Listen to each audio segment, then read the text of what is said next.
আসসালামু আলাইকুম সবাইকে।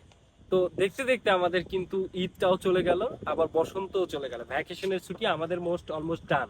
তো এখন আমাদের কিন্তু আমাদের গন্তব্যস্থলে বা আমাদের পড়ার টেবিলে ফেরার সময়, এই সময়টা তোমরা যারা এইচএসসি 2024 আছো তোমরা জানো যে তোমাদের হাতে খুব অল্প একটু টাইম আছে। এই টাইমটায় কিভাবে তুমি তোমার প্রস্তুতিকে আরো বেটার করতে পারো, এই জন্য সলিউশন ফর আইসিটি আছে তোমার পাশে। সলিউশন ফর আইসিটি থেকে আমরা যে কাজটা করেছি যে 2 মাসে, আমরা যে কোর্সটা করেছি যে 2 মাসে তোমার প্রস্তুতিকে একদম 100-100 করার জন্য আমরা ছোট্ট একটি ব্যাচ অফলাইনে স্টার্ট করেছি। এই ব্যাচটার সুবিধা হচ্ছে, তুমি যদি প্রোগ্রামিং এ দুর্বল হয়ে থাকো যে ভাইয়া আমি এখন অ্যালগোরিদম ফ্লোচার্ট পারতেছি না, সি প্রোগ্রামিং পারতেছি না, ডাজন্ট ম্যাটার, তুমি আসো, চলে আসো। যদি তুমি এইচটিএমএল এ দুর্বল হয়ে থাকো, আমি বলবো যে তুমি এখন চলে আসো সলিউশন ফর আইসিটি।